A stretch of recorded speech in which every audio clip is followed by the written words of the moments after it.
오늘은 4차 산업혁명과 관련된 강의를 할 거고요. 기술이 사회에 어떤 영향을 미치는지에 대해서 함께 토론을 해볼 겁니다. 기본적으로 인터넷 기술, 그리고 그 인터넷 중에서도 SNS가 우리에게, 학생들에게 어떤 영향을 미치는지에 대해서 함께 이야기해 볼 예정입니다. 기본적으로 저번 시간에 광고도 보여줬었고, 그리고 스티브 잡스의 이야기도 하면서 사람들이 사회에서 요구하는 인문학적인 능력이라는 게 가장 기본적으로는 이야기하는 능력이다 말을 했었어요. 그래서 그 이야기하는 능력을 기르기 위해서 총 두 가지 부분에 대해서 우리는 신경 써야 된다고 말을 했었죠. 첫 번째로는 언어적인 부분입니다. 항상 수업 때마다 학생들은 제가 질문하면 얼어 있어요. 대답을 못하죠. 왜냐? 사실 이런 수업을 해본 적이 없으니까. 제가 선생님이 질문하고 거기에 답을 하고 또 친구들과 함께 토론하고 이런 수업이 익숙하지 않으니까 그런 경우가 많은데, 이런 수업을 계속 해가면서 우리가 함께 인문학적인 능력, 그중에서도 언어적인 능력을 길러야 된다라고 저번 시간에 이야기를 했었습니다.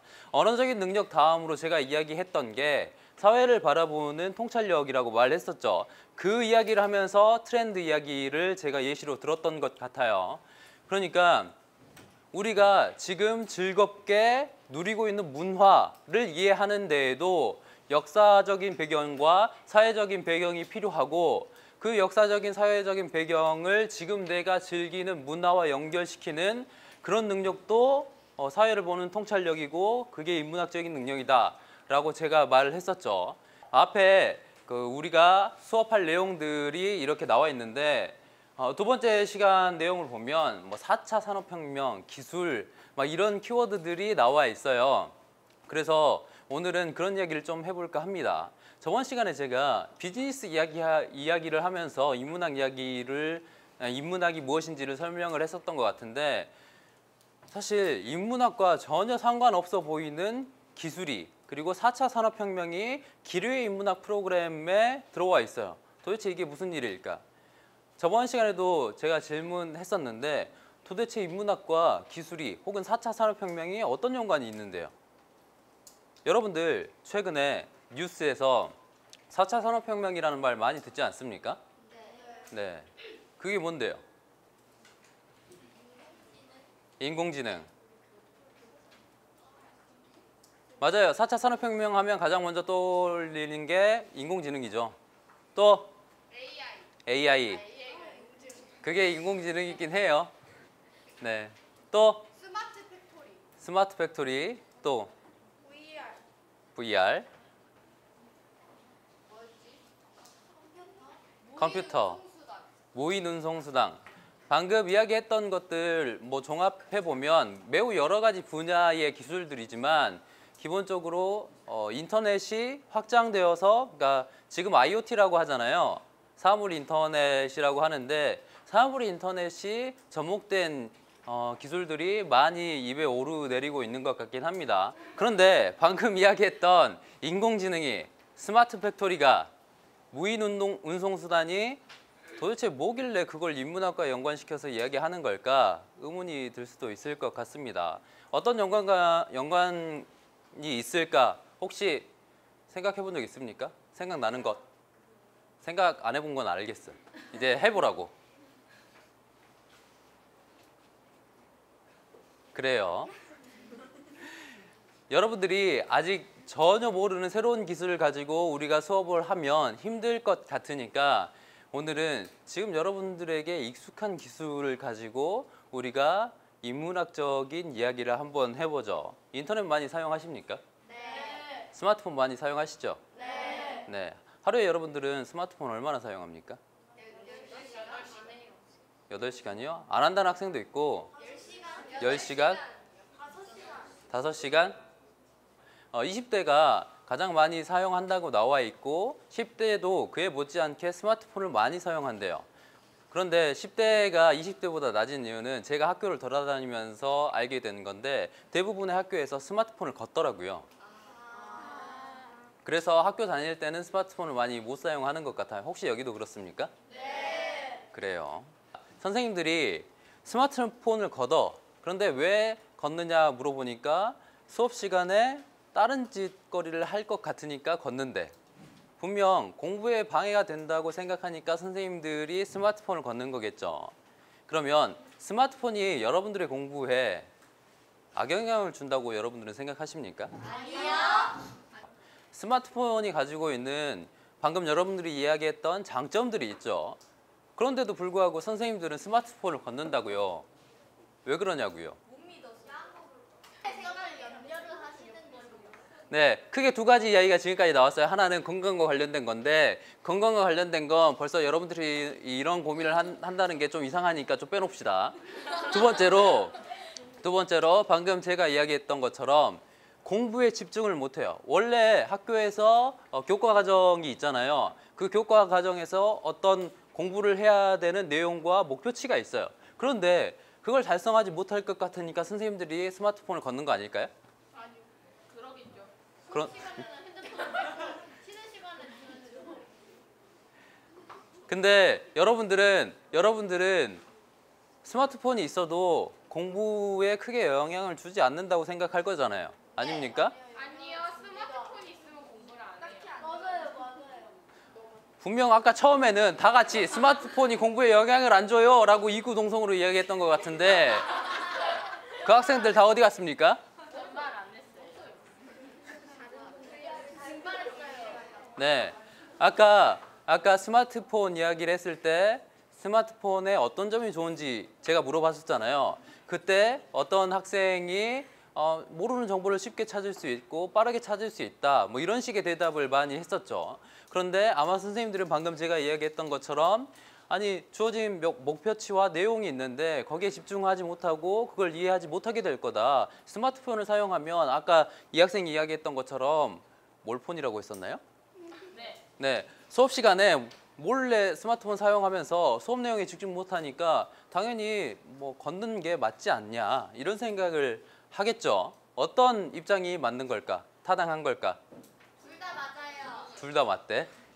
공부 안 할 사람은 안 하고 할 사람은 하면 공부 안 할 사람은 하고 할 사람은 해요. 제가 어렸을 때 이런 이야기를 많이 듣고 자랐습니다. TV는 바보 상자다. 들어봤습니까?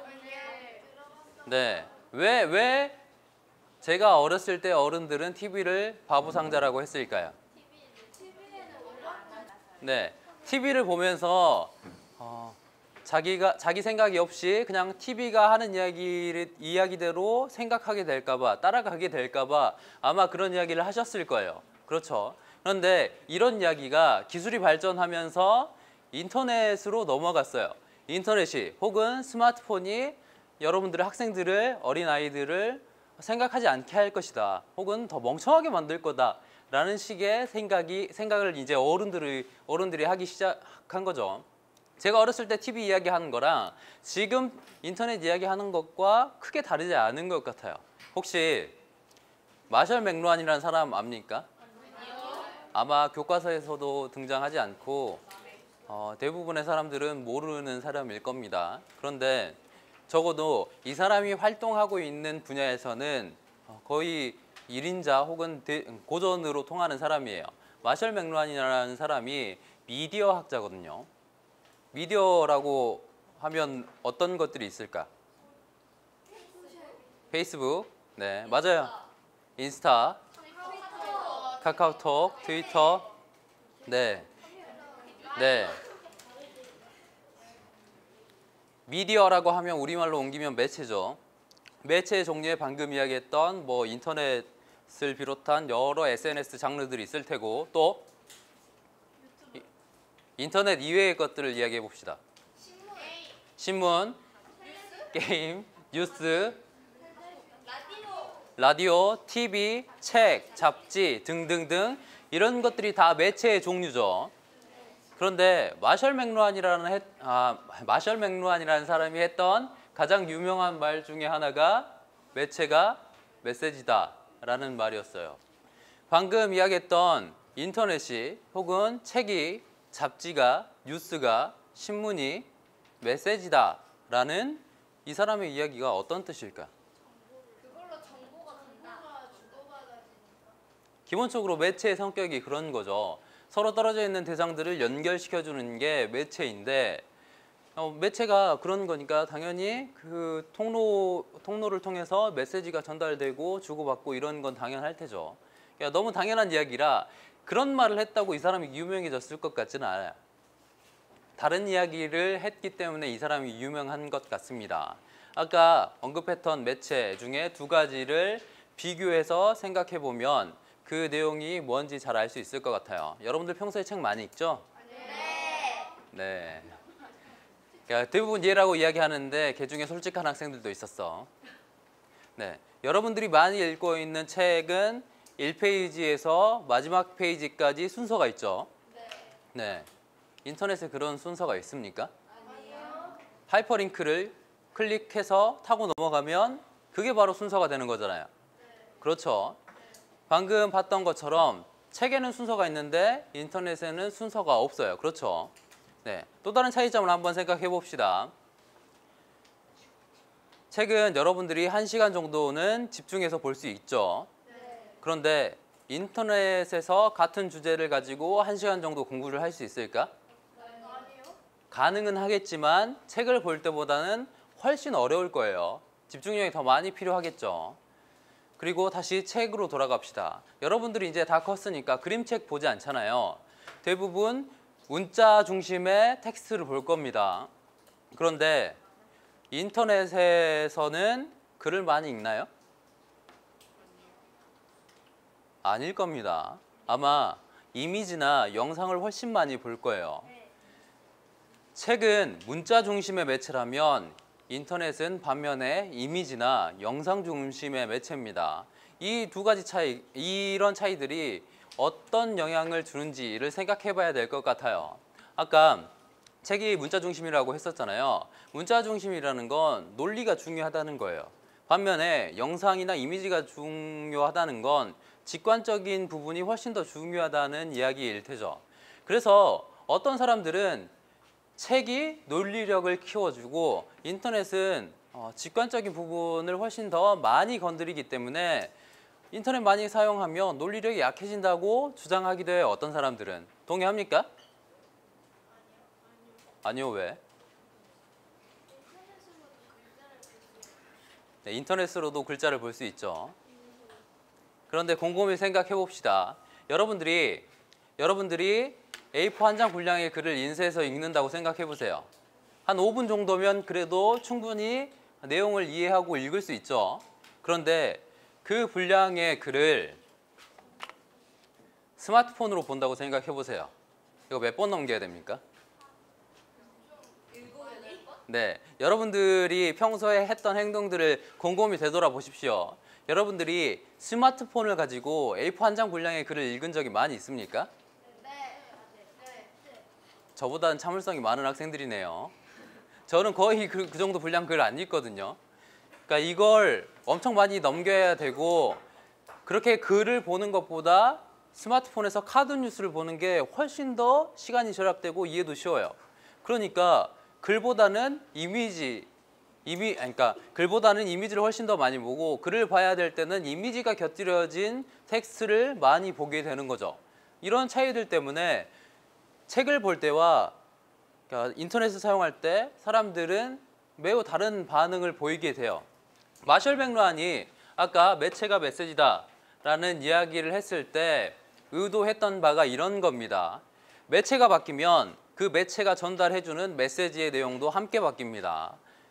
아까 이야기했던 것처럼 책에서는 특정한 내용의 메시지가 훨씬 더 많이 유통되고 인터넷에서는 이미지와 영상 중심의 메시지가 훨씬 더 많이 유통되는 거죠. 이런 내용들 때문에, 이런 차이 때문에 아까 이야기했던 것처럼 인터넷이 학생들에게 안 좋은 영향을 준다고 생각하는 사람들도 있는 것 같습니다. 그런데 방금 제가 이야기했던 내용들은 최근에 들어서 제기된 문제가 아니거든요.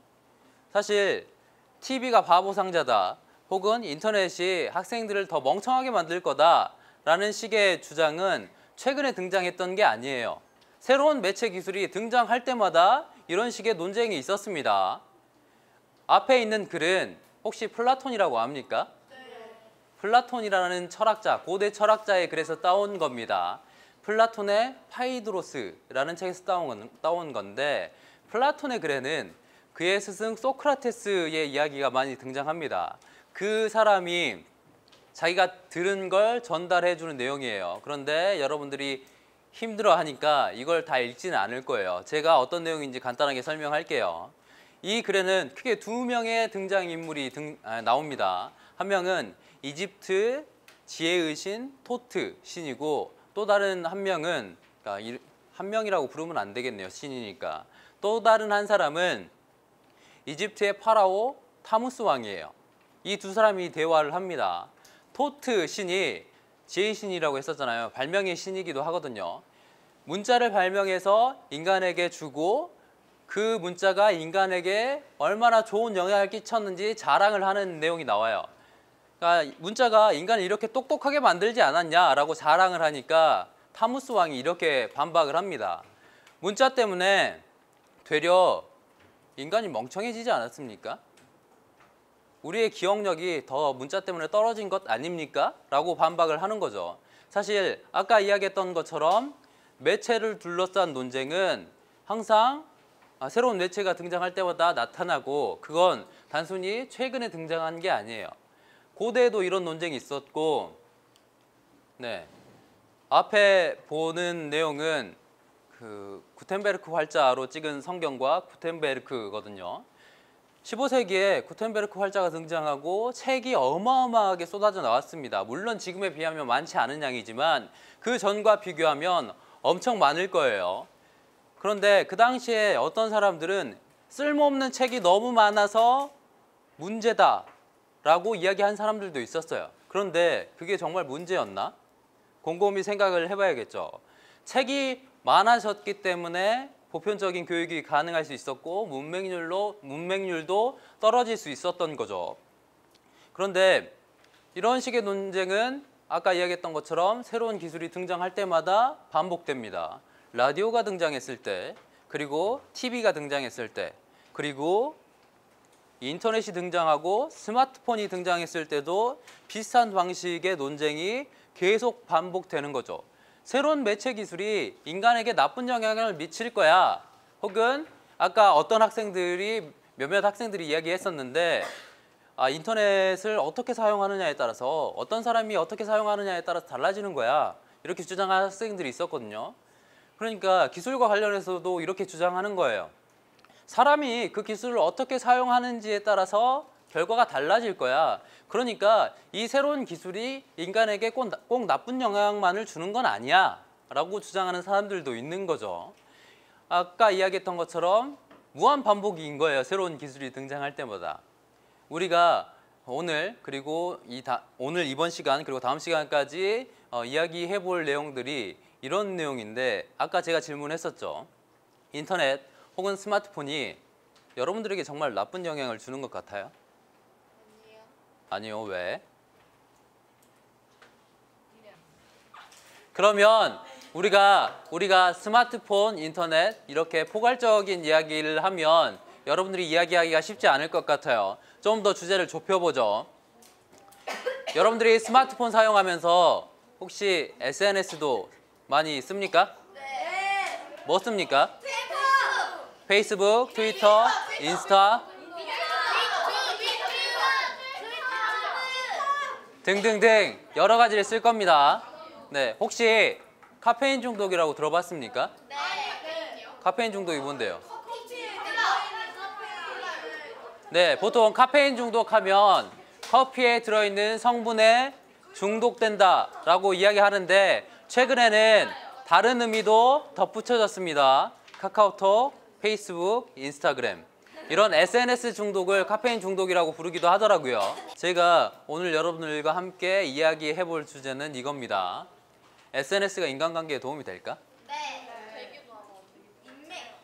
그러니까 SNS와 관련해서 많은 사람들이 우리가 방금 이야기했던 것처럼 SNS가 평소에는 현실적으로는 만날 수 없는 많은 사람들을 만나게 해준다. 그러니까 공감대 형성만 되면 아무리 멀리 있더라도 충분히 관계를 형성할 수 있고 그것도 좋은 관계를 형성할 수 있다라고 이야기하는 반면에 또 어떤 사람들은 아니다. SNS에서의 관계가 현실적인 관계와는 다르다. 얼굴 보는 것도 아니고 직접 뭐 살을 맞댈 수 있는 것도 아니고 서로 경험을 공유할 수도 없고 그렇기 때문에 SNS의 관계는 추상적일 수밖에 없고 막상 실제 만나거나 혹은 어떤 갈등이 생길 때 쉽게 어색해지고 그 관계가 힘들어진다 이런 이야기를 하기도 합니다. 여러분들은 이 두 가지 의견 중에 어디에 더 끌립니까? 더 타당하다고 생각합니까? 네, 이런 생각을 좀 해보라고 SNS와 관련된 주제를 오늘 제가 제시했던 거고요. 마지막에 제가 사진 이야기를 했었잖아요. 그러니까 여러분들 또래 혹은 여러분들보다 조금 더 나이가 많은 고등학생 혹은 저는 대학생들을 많이 만나니까 대학생들과 이런 이야기를 하다 보면 대개는 아까 제가 했던 이야기를 본인들이 하더라고요. 본인도 사진 올리고 글 올리고 하는데 사람들이 이걸 어떻게 볼까 자꾸 고민이 된다는 거예요. 그러니까 자꾸 되도록이면 예쁜 사진, 멋있어 보이는 사진, 있어 보이는 사진 이런 것들을 올려야 되는 압박감을 갖는다고 이야기하더라고요. 여러분들은 그렇지 않다고 하니까 뭐 별 문제 될 건 없지만 앞으로 혹시 사람들이 내 SNS를 보고 혹은 내 사진을 보고 어떻게 생각할지에 대해서 고민할 날이 생길 수도 있을 것 같아요. 그래서 그때를 위해서 제가 되도록 이 이야기를 꺼냈던 거고 제가 마지막으로 여러분들과 함께 하고 싶은 이야기는 어쩔 수 없이 사회생활을 하다 보면 나 혼자 사는 게 아니니까 다른 사람의 눈치를 볼 수밖에 없잖아요. 옆에 있는 친구가 나를 어떻게 생각할까? 그리고 선생님은 나를 어떻게 생각할까? 혹은 SNS에서 다른 유저들은 나를 어떻게 생각할까에 대해서 고민할 수밖에 없겠다라는 생각이 들어요. 그러니까 앞으로 여러분들은 계속 그런 시선에 신경 쓸 수밖에 없을 거예요. 그런데 그런 시선에 너무 많이 휘둘리지 말고 여러분들이 정말로 좋아하는 게 무엇인지 여러분들이 스스로를 어떻게 생각하는지 거기에 좀 더 집중을 하면 좋겠다는 생각이 듭니다. 원래 4차 산업혁명의 개념? 그런 거 잘 모르고 있었는데 오늘 강의를 통해서 알게 된 것 같아요. 지금 생각해 보면은 SNS 사용을 조금 줄여야 된다고 생각했어요. 4차 산업혁명에 대해서 이야기하는 거랑 SNS의 장점이랑 단점 같은 거 말할 때가 SNS에 대해서 생각하지 않은 부분들을 다시 생각하는 계기가 되었습니다. 조선대학교 도서관 기계인문학 프로그램 주제는 트렌드 리더인 광주 제4차 산업혁명과 미래의 직업을 중심으로라는 제목으로 진행이 되고 있고요. 저희 학교 인근 2개 중학교 학생들을 대상으로 시행하고 있습니다. 4차 산업혁명이 어떤 모습이고 그 시대를 살아가는 학생들에게 필요한 인문학적 능력이 무엇인지 좀 고민해보고자 하는 의도로 기획이 됐고요. 저희 프로그램 주 대상이 중학생이니만큼 학생들이 미래의 진로 탐색에 조금이나마 도움이 됐으면 하는 바람이 큽니다. 네. 이번 주제 도서는 제리 카플란의 인간은 필요 없다입니다. 인공지능 기술 시대의 빅뱅을 앞둔 지금 갈수록 빠른 속도로 발전하는 인공지능 기술이 인간의 생활 방식과 일하는 방식을 어떻게 변화시킬 것인가를 예측하고 있습니다. 또 미래에서 우리 인간이 AI와의 공존을 위해 어떤 것을 고민해야 하는지도 알려주는 지침서입니다. 2018년 도서관 기리의 인문학 프로그램을 운영하고 있는 조선대학교 중앙도서관은 1950년 6월 10일 개관하였습니다. 심오한 학술 연구와 교수 및 사회봉사를 통해 국가와 인류사회 발전에 기여할 수 있는 전문 지식인의 양성을 목적으로 하는 조선대학교의 교육 목표 실현을 위하여 그 기능과 역할을 수행하고 있습니다.